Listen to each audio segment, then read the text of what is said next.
Just like a lot of things that we do in our life, studying abroad is also an investment, a financial investment that's going to have a future return. But especially due to the current scenario today, whether that could be geopolitical issues or it could be just the employment, opportunities in a lot of these countries, there's a big question whether this is worth it for you based on your choices. While there's a lot of people saying, hey, that's completely not worth it, or definitely you should do it, we think the answer is nuanced, but there's not really a quantitative way to measure this. So that's what we're doing today at SkillsFest. So more about me, I'm the founder of SkillsFest. We invest in people as an asset class. And on the other hand, I'm also an international student who went to UC Berkeley, and I worked in Deutsche Bank's liquid credit department before. Let's dive more in depth. For a lot of you guys spending so much money in hundreds of thousands of dollars going to study to a top university, it's not just about education. Whereas it's more about what are the opportunities you're going to get after this. So before we evaluate, whether your degree is worth it or not, we should look into the factors that go into determining this.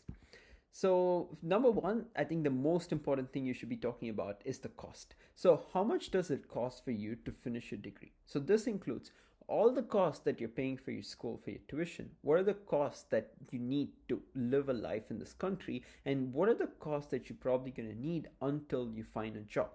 So, you should be including all hidden costs such as visa, relocation, transport, and everything here. Once you have the true cost, the next most important thing it's what's your probability of finding employment in the country that you study.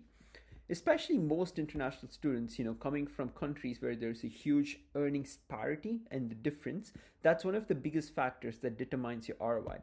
Because you spending $100,000 going to a top school in the US or the UK and then you going back to countries like India, you are effectively going to take a much longer time to pay this back, which reduces your return.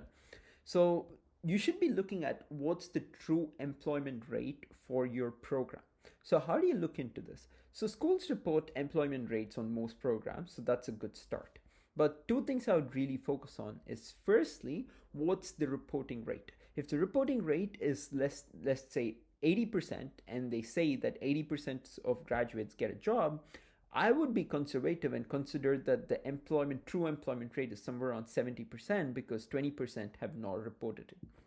Whereas also on the other hand, I'll also look more in depth about what are the countries that these students actually getting jobs. So for example, if you go to a UK based university and let's say they're saying 80% of the students get jobs, but only 60% of students actually got job in the UK, and the number of United Kingdom based students in your program was already 50%, then I would be more careful because that can say that not a lot of international students are getting jobs.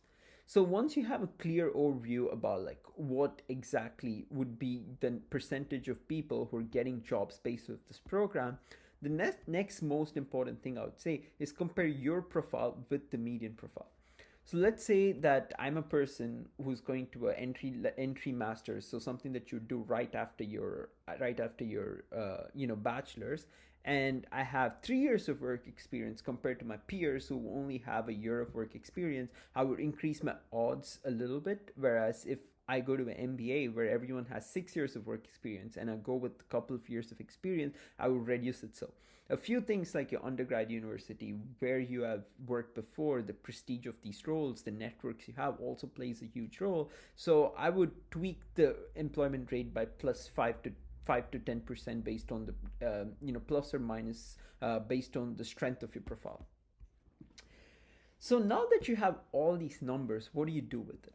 So I think the most important thing is you need to think of this not as a static thing where, okay, I should definitely do it or I should definitely not do it, but it's more about your risk appetite. So what do I mean by that? So every great program, when you have all of these numbers, you're going to have a good odds of, hey, if I go to this program and I get a job, my future is going to be great. My ROI is going to be amazing because I've spent, I don't know, like $100,000, but in the long term, I'm making 200 grand a year in US or the UK, or, you get the point. But on the other hand, the problem is what happens if you go back to your home country, especially with debt or with not earning the same amount, what sort of the loss I'll be making there. And I think a rational investment, it's not purely about the best case or even the expected case, but more about the fact that will I be able to afford the loss, or will I be able to afford the tail risk. So to help you guys make this decision, we made this portal where you can put in all the information about your costs and how much you expect to make in the future to have a good understanding of whether this is a risk that you would want to take. So how does this work? So first, the link is in the description. So once you guys press the link, you can go and start putting the information in. So let's say you go to a tier 1 university, tier 2 or tier 3. How it works is we have our internal odds of what are the odds of you going back to home immediately, to what are the odds of you staying in this country until there is the visa period, which is the graduate route for the UK, 2 years, or the OPT in the US, which is for 3 years. So based on this, you also have to put in the information on how much your degree costs, what would be the average monthly income that you would earn abroad and at home. So we can estimate what would be the total return on investment of the degree that you're doing. There are also some other assumptions that you could edit, such as if you're in the US 3 years, UK 2 years, what would be the total amount of loans that you'd be getting with regards to how much is purely savings. And like I mentioned, what would be your odds of going back home immediately, and what would be the, you staying just for the visa period, and what would be the odds of you staying long term. Obviously, you're more than welcome to change it based on the degrees that you do, but this is an overall average that we have seen towards the UK and the US if you edit it. So now going to the main parts, as you can see, doing this degree abroad is a very good investment on the long term. So this is the expected return, which essentially takes into the odds of you going back to your home countries, to what happens if you stay in this country. Using the probabilities, we think the expected return of your investment is positive. It's $100,000 more than the cost that you spend to get the degrees to if you would go back to your home country. This, even being a good investment in the long term, can have some negatives in terms of tail risks. So, what do we mean by that? What would happen if you immediately go back home? So, in the scenario that you do, it would take 8 years to just make back the cost of the tuition. That is, if you pay with your savings, and it would take 16 years for you to pay back a loan with interest, which is a huge financial commitment.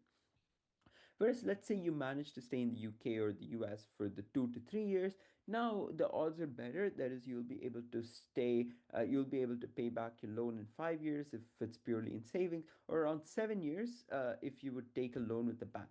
So these are assuming that in case you don't get a job in the UK, you immediately go back to your home country and you get a job that pays you £1,000 a year. So now, what happens if your current job is not able to pay back the interest? So, for example, if you immediately come back to your home country, your job will not be able to efficiently finance the entire tuition, the loan repayments that you have to make, which is means potentially you could be bankrupt, which is a harsh situation because now you can be you can go into lawsuits, or there'll be problems with your credit score, and also the debt keeps on growing. So if I was in your shoes, how would you make a decision? So right, first you need to think that the long-term returns are attractive. So it is a good financial decision. But will I be able to withstand the tail risk? If I come back to my home country and the odds of me doing that is around 15%, am I comfortable enough to take this decision, and how will it impact my economic situation, my family, and my long-term future? And if you're not comfortable with doing so, it's a very bad decision for you to take a loan because you would not want it to happen. So now, thinking of what could be some other alternatives, obviously scholarships are a good thing. If you take less loans, that are also a huge benefit. I would also say working part time and that making sure that you take less loans are also an option. Or number three, taking an income-based options such as SkillsFest, where you pay only if you earn, are good alternatives that can help you hedge the situation while allowing you to capture the upside. So you can also go more in depth and understand what are the different financial implications for you doing this degree. But yeah, we think this could be very helpful for you to make a decision whether you are comfortable enough with the risk that you're taking. And especially, not a lot of people are talking about the downside risk because no one has the need to do so. And yeah, we just wanted to point it out so it'll help future students make a good financial decision based on the fundamentals of risk and return.